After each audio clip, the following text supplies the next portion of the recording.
Omi, thank you so much for taking time out to be with us. Thank you for having me. We really appreciate it. Let's delve into it. Black Girl Ventures. Talk to me a little more about that. So at Black Girl Ventures, we work to create access to capital for Black and brown women founders.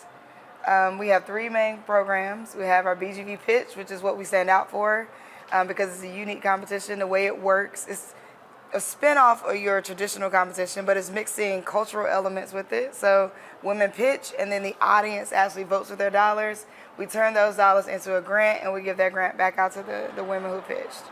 We also have a BGV Next Gen program. It's an 8-week intensive. It comes with a $5,000 stipend, and it is your traditional sort of accelerator program. And then we have the Emerging Leaders program because we realized that Next Gen is giving early access to entrepreneurship. The BGV pitch was giving access to capital. We needed something that was going to be around leadership because we need more business leaders, more voices at the table. And so the Emerging Leaders program is a 12-week intensive that also comes with a $5,000 stipend. And it's all about how can we help women use their voices to do more leadership locally.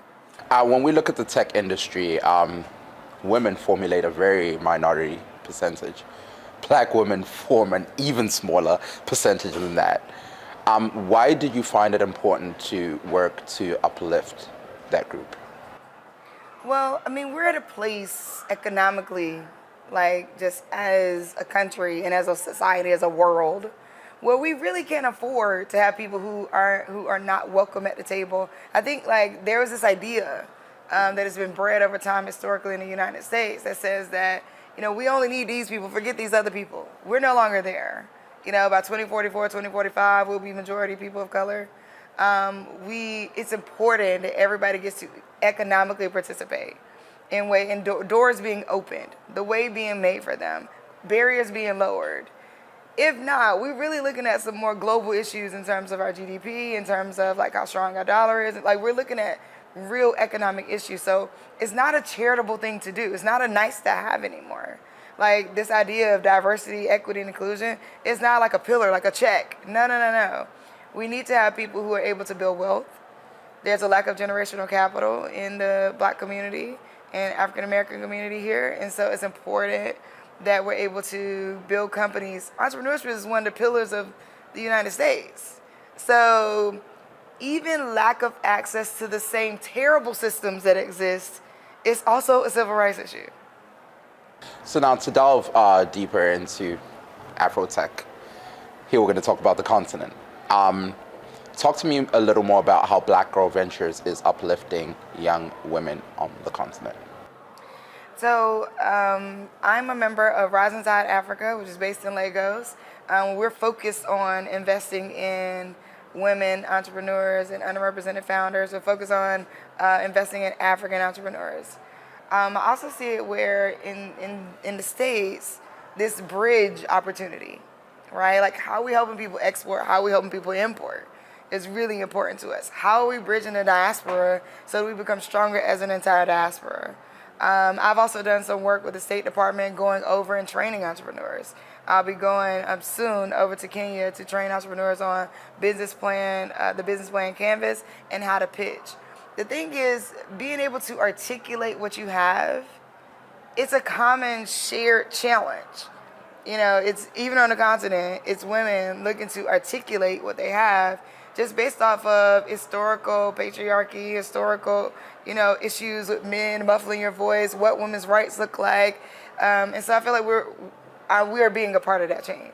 Now we're in a space where if we're looking at Africa in general, we're still trying to get more women into school.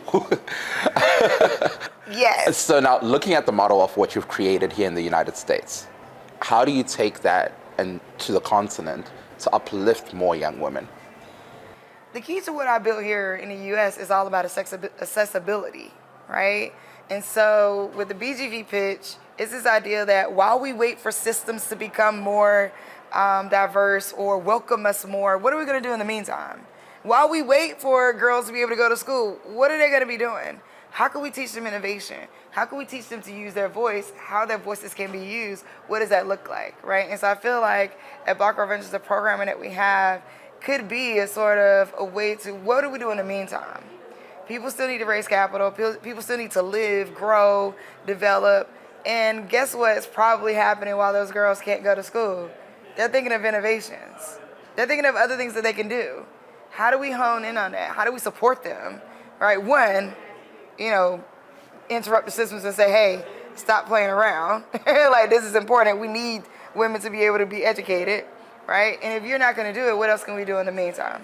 Now, I'm also a little curious in terms of, obviously, through the work that you're doing, you're creating a bridge between Africa and America, that collaborator spirit. How is that benefiting Africa's tech sector? Because that is the biggest sector right now on the continent, the fastest growing it is. Well, I believe that those innovations, right? Because I think, like, when we think about entrepreneurship, we talk a lot about access to capital and people growing the business, and we talk a lot about it from that end. But we need the innovations, right? So, like, we need innovations here, we need innovations there, right? So I think if the people who are going to solve for their community are going to be the people who are actually people who have dealt with it, who have actually been through the things that they're solving for, health tech companies. Well, the people who haven't gone through certain health issues are not going to be able to solve for those health tech things. And so I think that when you think about it from that perspective, it's a matter of how can we keep the innovations going? What does it look like to bridge the understanding of what's needed? Because I think we're living in a global society more than ever right now with tech continuing to develop, breaking down barriers of access across continents. We're looking at what does it mean to build a strong global society? So I think that's the key, the innovation. Now, as we wrap up, what words would you have for the young African girl who's watching your success story and wants something similar? The best piece of advice that I've gotten, I would love to share. Be all that you are as soon as possible. Be all that you are as soon as possible. What does that mean? What that means is there's things that you're thinking about. There's things that you're like, I wonder if I can. How do we begin to explore that, right? Like, what are the ways that we navigate, that we can start to explore who we are, try to rise above the oppression that's happening to us as women, and really push you to say, no, I'm going to try this piece. I'm going to try this piece, right? Like, how do we get empowerment? How do you empower yourself? When it comes to mentoring looked like a lot of different things for me. It wasn't a person that showed up that talked to me one-on-one. What we're doing right now is helping mentoring somebody. And so I was looking at videos. I was watching how-tos. Everything was sort of training from online that I was developing to empower myself to continue moving, even though the world didn't feel like it was welcoming me. I know I said I'm wrapping up. I do have another follow-up question. When you're speaking on the panel, you talked about how your mom played a very crucial role in your story is today. To go back to the girl child story in Africa, there's a lot of parents that don't want their daughters to be uplifted.